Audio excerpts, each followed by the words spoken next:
Привет, меня зовут Саша Акимов, и сегодня я расскажу вам про первую беззеркальную в мире камеру Panasonic Lumix G1.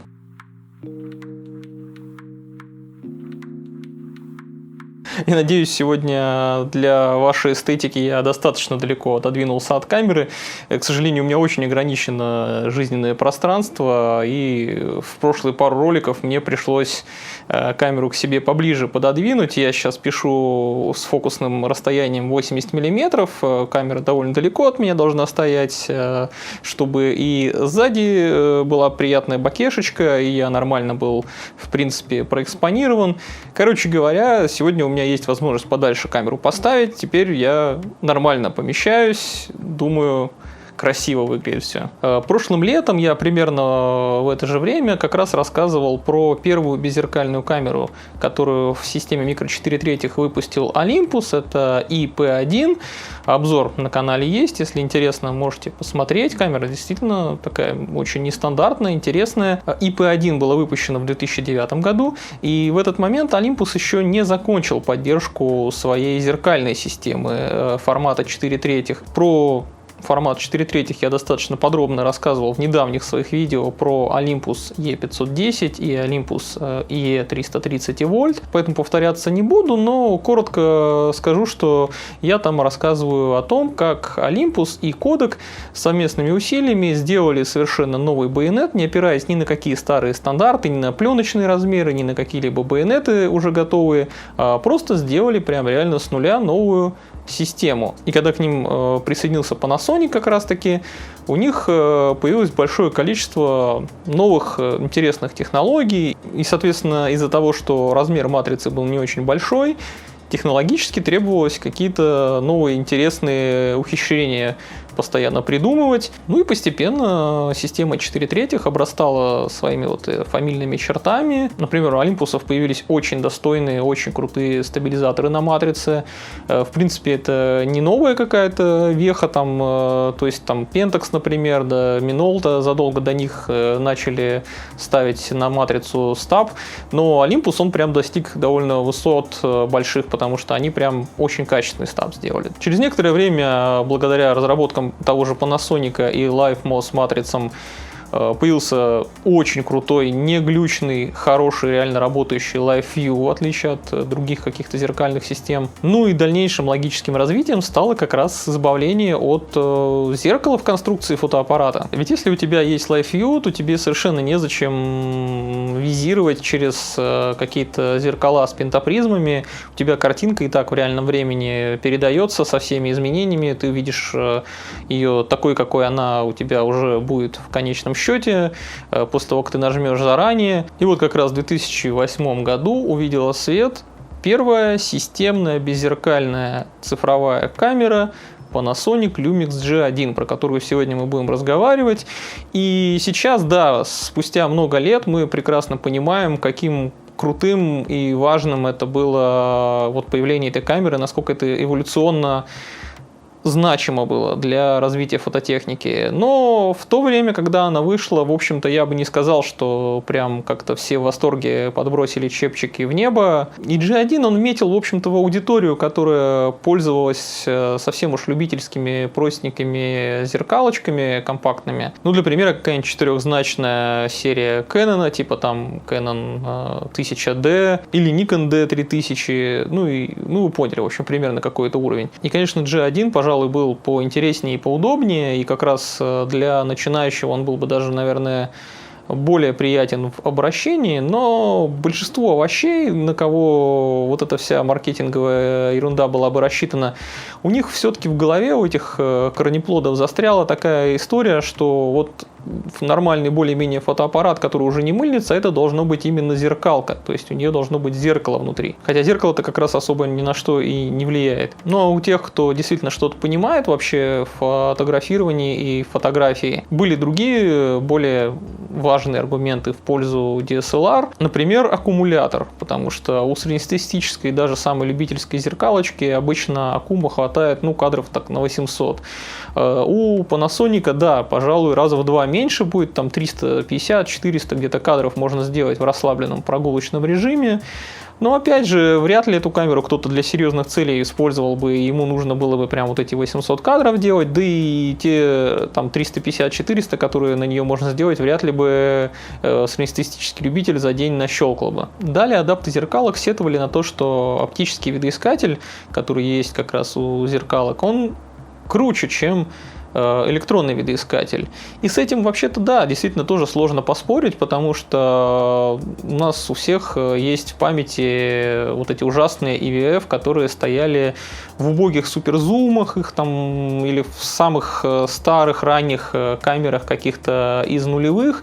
Везде там электронный видоискатель, он был всегда лагающий, стробящий, с эффектом желе, с крайне низким разрешением до 200 тысяч точек. То есть это было прям вообще омерзительное зрелище смотреть через такой видоискатель на мир. Естественно, зеркалка с ясным, большим, красивым оптическим видоискателем превосходила его. Но электронный видоискатель, который установлен в Panasonic Lumix G1, он примерно соответствует тем видоискателям, которые стояли в современных ему профессиональных цифровых видеокамерах. То есть разрешение у него действительно очень хорошее, 1 440 000 точек. И обновление не такое уж и плохое. То есть в него даже сейчас не противно и не омерзительно смотреть. В него вообще не стыдно смотреть. Он реально нормально выглядит до сих пор. Да, может быть, обновление у него, конечно, не самое высокое на свете, но если ты не снимаешь спорт или каких-нибудь там, не знаю, гепардов бегущих, а ты вряд ли на эту камеру будешь это снимать, то ты не заметишь никакой большой разницы, если нет никакой серьезной динамики в кадре.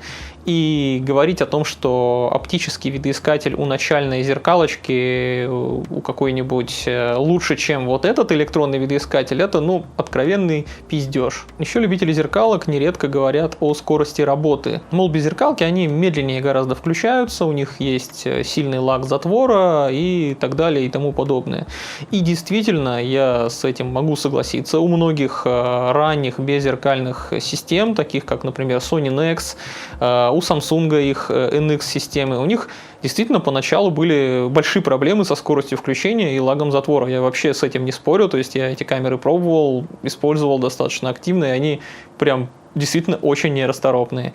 Но опять же, даже самая первая вот эта беззеркальная камера Panasonic Lumix G1 такой фигней не грешит, то есть у нее отличное быстродействие, она классно быстро включается и прекрасно быстро снимает. Но тут проблема скорее в том, что люди привыкли грести под одну гребенку. То есть, как я уже сказал, например, вот человек взял себе какой-нибудь Nex ранний, попробовать чисто ради эксперимента, понял, что это довольно медленная какая-то камера и решил, что все беззеркальные камеры это медленное говно. Хотя это, в общем-то, не так. Ну и как вы понимаете, в современном мире вопрос с каким-либо быстродействием вообще уже не стоит. Еще один важный аргумент в пользу зеркалок, который в те времена звучал частенько, это автофокус. И опять же, никто не спорит, что фазовый автофокус гораздо быстрее, чем контрастный. Ну, скорее в голом виде, вот в вакууме, если взять эти два типа фокусировки, фазовый будет лучше, чем контрастный. Контрастная фокусировка, она естественным образом будет гонять линзы взад-вперед, анализируя сцену, и будет тупить в каких-нибудь сложных сценариях съемки. С этим вообще как бы все понятно. Но опять же, это очень сильно зависит от алгоритмов и технологий, которые применяются. Например, тот же Panasonic сейчас до сих пор использует только контрастный метод фокусировки, но в фотографии к нему вопросов вообще никаких нет. Он прекрасно натаскан искусственным интеллектом, он обладает очень крутыми возможностями, он схватывает объекты в кадре просто молниеносно. Это я говорю про фото. Видео, да, здесь, естественно, потому что он постоянно перепроверяет сцену, заново ее пытаясь анализировать, и там возможны прогоны взад-вперед и соскакивание на задний план. Это факт. Но опять же, даже у самых ранних камер от Panasonic и Olympus, где был только контрастный фокус, с ним больших проблем не наблюдалось, потому что, ну, во-первых, матрица достаточно маленькая и глубина резкости достаточно большая, поэтому там проще быстрый прогон сделать линз и найти, что контрастно, что в фокусе должно быть. Да и если даже промахнулся, то, в принципе, частенько это не очень-то и заметно. А вот чисто контрастные системы фокусировки, которые были, например, у той же Sony или у Fujifilm поначалу, вот они прям реально полное говнище и просто, блядь, ужас и кошмар. Ну, слава богу, от таких типов фокусировки, в общем-то, все уже производители отказались. Сейчас большинство использует или гибридную систему фокусировки, это контрастно-фазовая, то есть прямо на матрице находятся фазовые датчики, И контраст, и фаза, они друг другу помогают благодаря алгоритмам, обученному искусственному интеллекту и так далее. То есть теперь фокус очень быстрый, в общем-то, примерно у всех камер, там разница невелика, я имею в виду у серьезных камер, а не у Fujifilm. Ну и понятно, что при следящей фокусировке контрастный фокус всегда будет сосать. К сожалению, Panasonic как-то застрял в этом, у него, конечно, классный в одиночном сингл-шоте фокус, к нему вопросов нет, но все-таки контрастный метод, только контрастный метод, он все же уже какая-то устаревшая технология. Гибридные системы фокусировки прекрасно себя показывают. Sony почти безупречно сейчас фокусируется. Они прям реально огромный скачок сделали в качестве фокусировки. Canon со своим Dual Pixel вообще примерно на том же уровне. Да вообще, наверное, они примерно одинаково фокусируются, я думаю, по ощущениям моим, по крайней мере. Fujifilm с Nikon, в общем, почти что не отстают. Они чуть похуже, но в целом тоже на достаточно высоком уровне. Olympus, точнее уже OM Digital Solution, использует вообще уже Quad-Pixel фокусировку. То есть у всех современных беззеркальных камер на данный момент вообще никаких трудностей с фокусировкой нет. Не то, что нет трудностей, я бы даже сказал, что они значительно превосходят любую зеркальную камеру в скорости фокусировки и точности, потому что у них гораздо больше инструментария для того, чтобы круто фокусироваться. Ну и самым отсталым, наверное, в плане фокусировки является мой любимый Pentax. Как бы я его не любил, но стоит признать, да, он, наверное, скорее всего, скоро останется единственным производителем, кто делает только зеркальные камеры и с достаточно посредственным автофокусом. В общем, я думаю, что теперь нам всем уже давно понятно, что Panasonic Lumix G1 дал важный эволюционный толчок в нужном направлении. Прям такой знатный такой пендаль задал вектор развития цифровых вот этих фототехнологий, потому что остальные что-то топтались на месте. Тут произошла такая маленькая тихая революция. Никто особо внимания на это, наверное, не обратил, по большому счету, когда она вышла, такого уж прям там значительного. Но, тем не менее, со временем мы видим, к чему все идет. Ну, а теперь давайте покрутим в руках, посмотрим, как управлялась эта камера, ну, а дальше уже посмотрим, на что этот артефакт древности вообще способен в плане фотографий.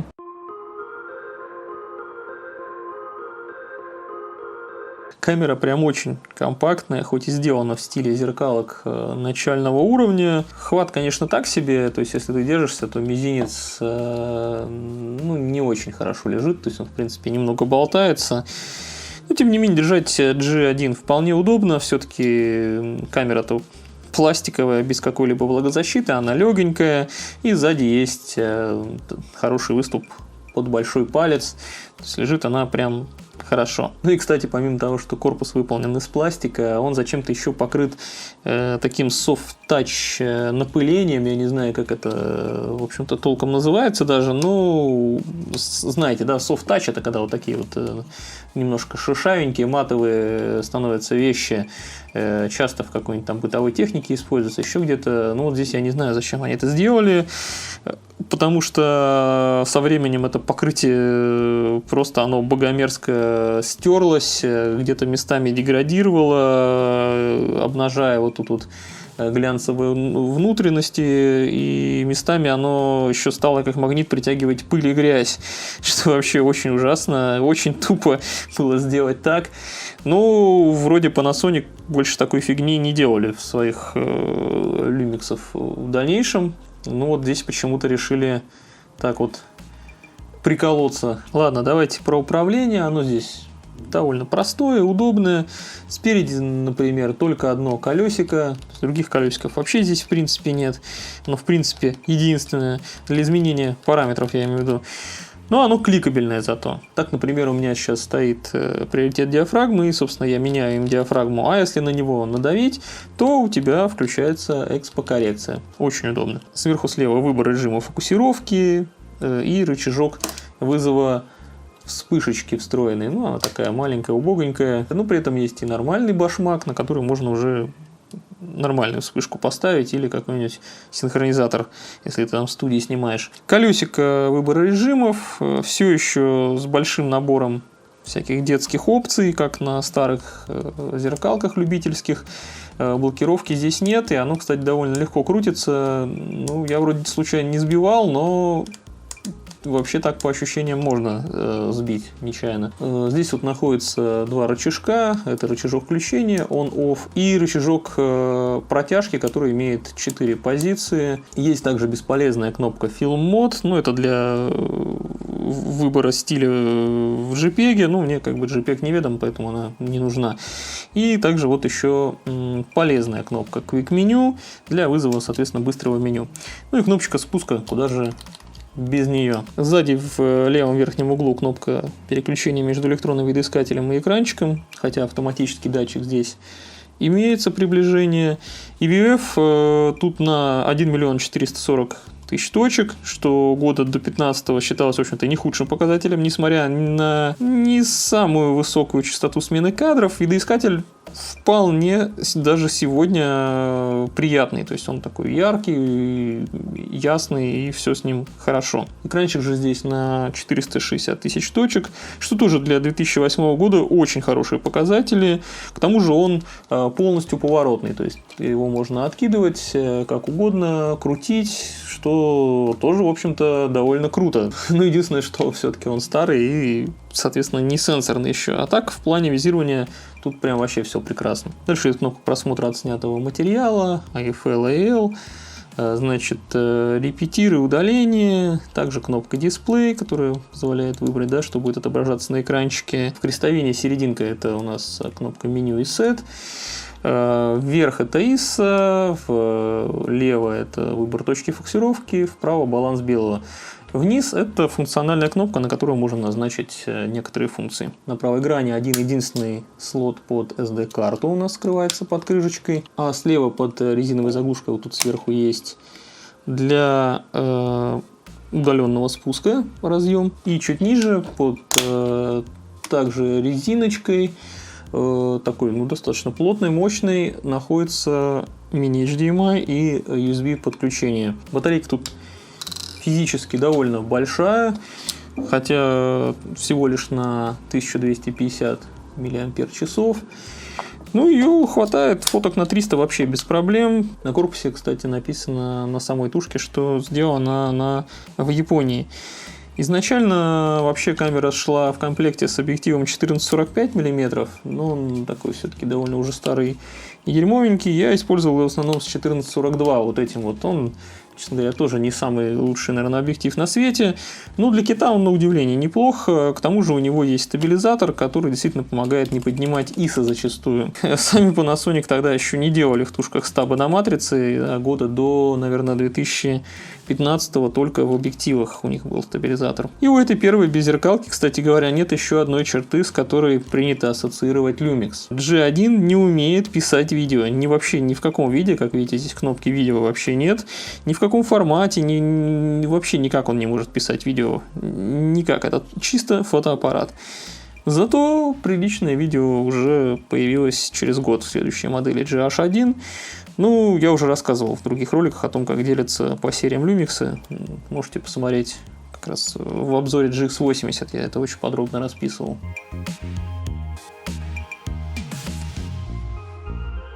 Ну, сейчас мы подробнее с вами поговорим про качество картинки, но я сразу хочу оговориться, что считаю вот эту LiveMOS матрицу на 12 мегапикселов, которая используется в G1, ну и плюс она там в дальнейшем еще с небольшими улучшениями несколько лет использовалась Panasonic в других камерах. Я считаю эту матрицу достаточно неудачной. Это реально очень слабенькая матрица в плане шумов на высоких ISO, и в плане динамического диапазона тоже она довольно слабовата. Даже более старые LiveMOS сенсоры, такие, которые были установлены в Panasonic L1 в 2006 году и в Olympus E330, на который также обзор имеется на канале, показывали лучшие результаты гораздо в плане динамического диапазона и шумов. Но, опять же, там использовалась матрица на 7,5 мегапикселов, а здесь уже нужно было немножко в 2008 году гнаться за мегапиксельностью, и поэтому пришлось, естественно, увеличить количество мегапикселов, чтобы это было как-то вменяемо и конкурентно, наверное, да, по сравнению с другими производителями. Но за счет этого уменьшился размер самих ячеек. Технологии тех лет еще не позволяли сделать прям супер крутую картинку на такой маленькой матрице. Чуть позже, естественно, все стало гораздо лучше.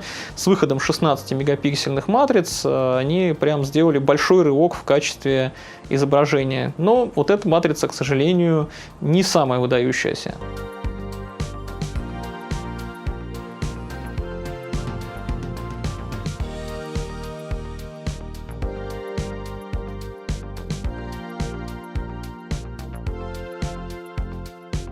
Ну и что ж, я могу сказать, традиционно для микро 4 третьих у матрицы имеется серьезный перекос в сторону светов, то есть динамический диапазон, он перекошен в сторону светов, там больше инфы. Если ты уже вытягиваешь, где, допустим, неправильно как-то проэкспонирована картинка, то в цветах, как правило, информации будет побольше, чем в тенях. Потому что если тени ты пытаешься вытянуть, там очень скоро появляются серьезные шумы, и картинка начинает у тебя руиниться.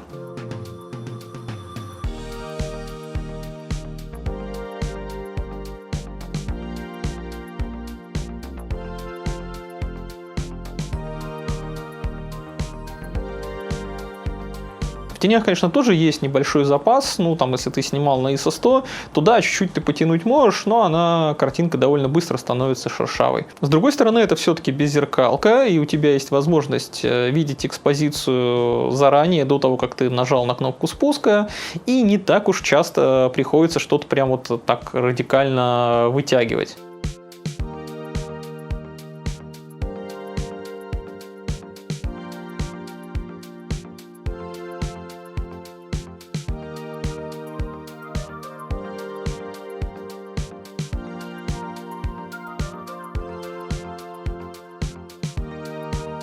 С повышением ISO здесь тоже все довольно плоховато.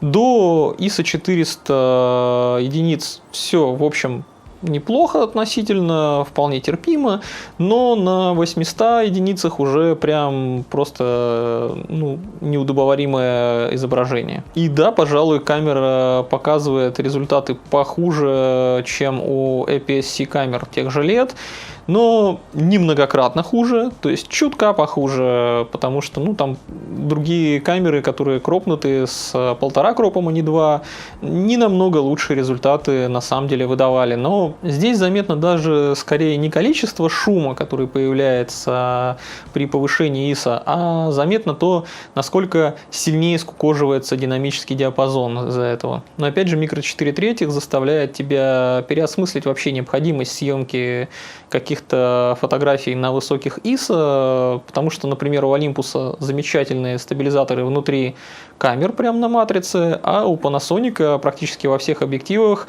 есть отличный тоже стабилизатор оптический. И по факту не так уж часто тебе необходимо поднимать ISO только, наверное, в какой-то динамической сцене, где тебе требуется что-то в движении снять. Если что-то достаточно статичное, то можно ISO вообще не поднимать и вполне себе и с рук снять на низких показателях. То есть камеры системы микро 4 третьих намекают на то, что лучше не ISO поднимать, а правильно, спокойно, расслабленно проэкспонировать сцену.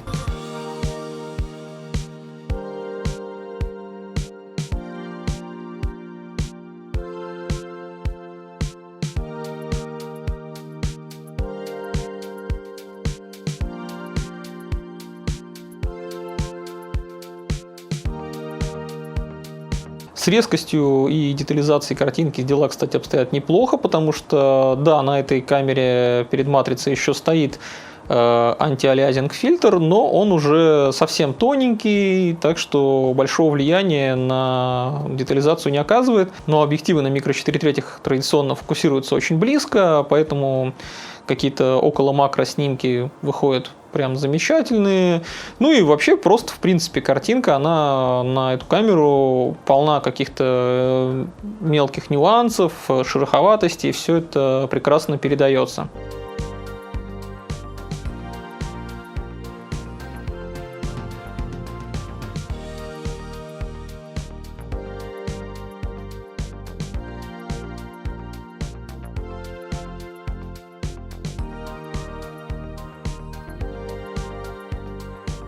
Баланс белого, кстати говоря, ошибается не очень-то часто. Иногда бывает в пасмурную погоду или в сумерках легкий увод в холод, но не такой сильный, как у Panasonic некоторых, которые я обозревал, или там как у Leica Q, например. Нет, такого серьезного перекоса нету.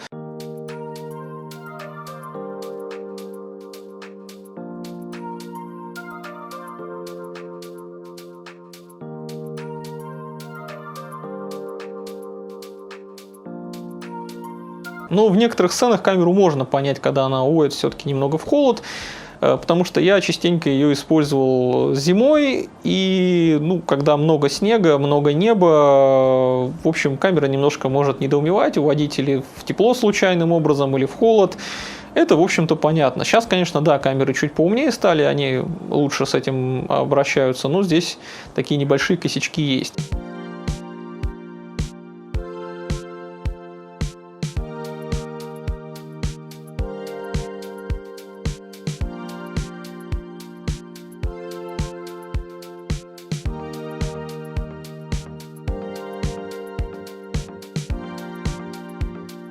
Но чаще всего белый все-таки остается белым, например, с теплыми оттенками камера борьбы никакой не ведет, и она их бережно сохраняет.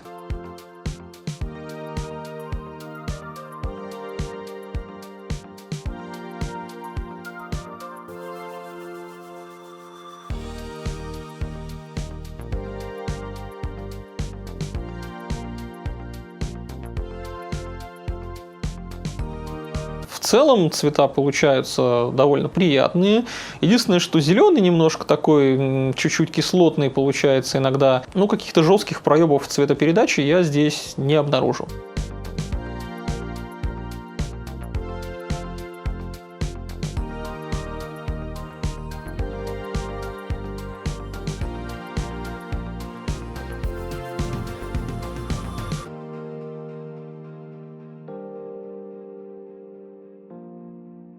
Фокусируется камера очень шустро, затвор срабатывает достаточно тихо, он каких-то серьезных шлепков не издает, прям аккуратненький такой звук, тихенький, никого не шокирующий, поэтому на камеру эту можно снимать стрит-фотографию, для съемки от бедра она подходит, хотя, конечно, да, камера немного крупновата, и она, в общем-то, такая более заметная, чем хотелось бы, но в целом стрит-фоточки на нее тоже возможны.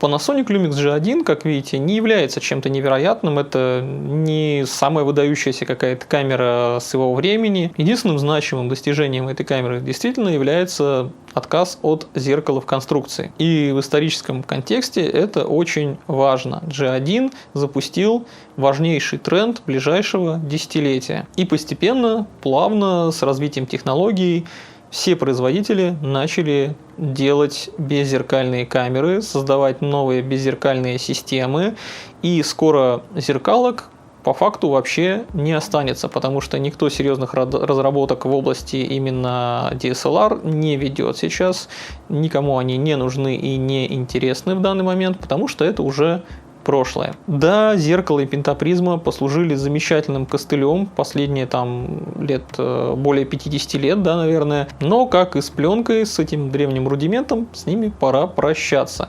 Конечно, можно эстетствовать сколько угодно, но практичность и удобство беззеркальных камер неоспоримы, так что будущее у нас только с ними будет связано, скорее всего. У меня на этом все. Если было интересно, обязательно проставьте лайки, подпишитесь на канал. Также можете поддержать меня на Бусти, потому что камеры все я покупаю за свой счет, в том числе эти древние артефакты. Они, конечно, стоят не очень дорого, но, тем не менее, это деньги. Камера, кстати, это Lumix G1 у меня сейчас выставлена в моем магазине на Авито. Ссылка на него будет в описании также. А я с вами прощаюсь. Всем хороших снимков. Пока.